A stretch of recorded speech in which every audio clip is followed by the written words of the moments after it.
ফিরে এলাম বিরতির পর। এবার যেদিকে আমরা চোখ রাখবো, কেন্দ্রের প্রকল্প নিয়ে কোনো ধরনের কেরামতি নয়, একেবারে কড়া বার্তা দিল দিল্লি।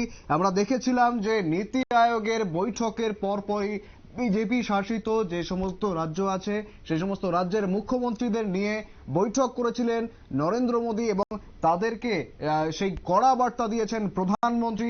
কেন্দ্রীয় প্রকল্পের দুর্নীতি আটকাতে নিতে হবে ব্যবস্থা মুখ্যমন্ত্রীদেরই, তেমনটাই জানিয়েছেন প্রধানমন্ত্রী। পাশাপাশি আমরা আমাদের সঙ্গে যোগাযোগ করব, আমাদের সঙ্গে রয়েছেন টেলিফোন লাইনে আমাদের প্রতিনিধি অঙ্কিতা। অঙ্কিতা, ঠিক কি জানা যাচ্ছে এবং এত কড়া বার্তা, এত বিজেপি শাসিত মুখ্যমন্ত্রীদের উদ্দেশ্যে এত কড়া বার্তা ঠিক কেন? একদমই, তুমি যে কথাটি বলছিলে যে নীতি আয়োগের বৈঠকের পর মুখ্যমন্ত্রীদের সাথে প্রধানমন্ত্রীর সেই বৈঠক, আর বৈঠকে মূলত প্রধানমন্ত্রী এই কড়া বার্তা দিয়েছে। তার কারণ হচ্ছে, দেখো, কয়েক মাস আগে শেষ হয়েছে লোকসভা নির্বাচন। তাই লোকসভা নির্বাচনে যে রাজ্যভিত্তিক ফলাফল, সেই বিষয়টা নিয়ে পর্যালোচনার জন্যই বৈঠকটি বসে। আর এই পর্যালোচনা বৈঠক থেকে মুখ্যমন্ত্রীদের কড়া বার্তা দিয়েছেন প্রধানমন্ত্রী। কারণ কেন্দ্রের সমস্ত প্রকল্প যাতে সম্পূর্ণভাবে কার্যকর হয় তা নিশ্চিত করতেই এই মুহূর্তে মুখ্যমন্ত্রীদের এই কড়া বার্তা। তিনি একই সাথে সাফ জানিয়ে দিয়েছেন যে কেন্দ্রের প্রকল্পের মূল কাঠামোয় যেন কোনো রাজ্যে পরিবর্তন না আনে। অর্থাৎ শনিবার থেকে যে শুরু হয়েছিল বিজেপির মুখ্যমন্ত্রীদের কাউন্সিলিং বৈঠক, সেই বৈঠক শেষ হয় রবিবার, অর্থাৎ গতকাল। বৈঠকে প্রধানমন্ত্রী মোদী ছাড়াও সেখানে দেখা গেছে কেন্দ্রীয় স্বরাষ্ট্রমন্ত্রী অমিত শাহ ছিলেন, সেখানে দেখা গেছে প্রতিরক্ষা মন্ত্রী রাজনাথ সিংহ উপস্থিত ছিলেন।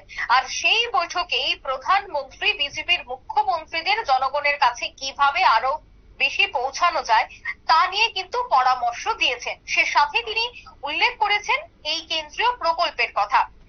ইতিমধ্যেই আমরা জানতে পেরেছি যে প্রধানমন্ত্রী মোদী মুখ্যমন্ত্রীদের বলেছেন যে দেশের গরিব মানুষদের পরিষেবা দেওয়ার জন্যই বিভিন্ন প্রকল্প তৈরি করা হয়েছে, আর সেই প্রকল্প যেন রাজ্য সরকার কোনো রকমের পরিবর্তন না আনে। ঠিক এইভাবেই কিন্তু কড়া বার্তা দিয়েছেন প্রধানমন্ত্রী। প্রধানমন্ত্রী জোর দিয়েছেন যে রাজ্যগুলিতে যেন কেন্দ্রীয় সরকারের এই প্রকল্পগুলির উপর বিশেষ জোর দেয়, যাতে তা সঠিকভাবে কার্যকর হতে পারে এবং সাধারণ মানুষ তা লাভবান হতে পারে। অন্যদিকে দেখবে, রীতিমতো একাধিক অভিযোগ থাকে যে অসাধু ব্যক্তিরা সরকারি প্রকল্পগুলি সাধারণ মানুষের কাছে নিয়ে পৌঁছায় না। সেক্ষেত্রে বিজেপি কর্মীরা যেন এই বিষয়ে সাহায্য করে বা পরামর্শ দেয়, তার কথাও কিন্তু তিনি বলেছেন। দেখো, রাজনৈতিক বিশ্লেষকরা বলছে যে 2024-এ যে ফলাফল বেরিয়ে এসেছে, সেই 2024-এর ফলাফলের মধ্যে দেখা গেছে প্রায় বিজেপি শাসিত বেশ কয়েকটি রাজ্যে কিন্তু ভালো ফল করতে পারেনি বিজেপি। তাই আগামী দিনে যেন তার প্রভাবটা না থাকে, অর্থাৎ আগামী নির্বাচনে যেন বিজেপি ভালো ফল করতে পারে, কেননা আর কয়েকদিনের মধ্যে বেশ কয়েকটি রাজ্যে বিধানসভা নির্বাচন রয়েছে।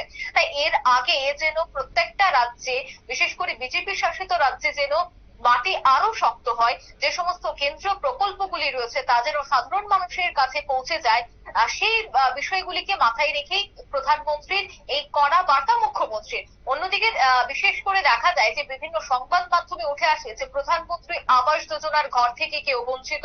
আবার দেখা যায় যে মুদ্রা লোনের জন্য অনেকেই আপিল করে থাকে, কিন্তু মুদ্রা লোন সেক্ষেত্রে অনেক ব্যাংক দিতে চায় না। তাই এই বিষয়গুলি কেন হচ্ছে? কেন্দ্রীয় সরকার প্রকল্প তৈরি করেছে সাধারণ মানুষ যেন তাতে উপকৃত হয়, তবে কেন সাধারণ মানুষ উপকৃত হবে না? এই বিষয়গুলি তো অবশ্যই ভোট বাক্সে প্রভাব ফেলে। তাই আগামীতে যেন এই ধরনের ঘটনা না হয়, তার জন্যই প্রধানমন্ত্রীর এই বার্তা বলে মনে করছে রাজনৈতিক বিশ্লেষকরা। শুভেন।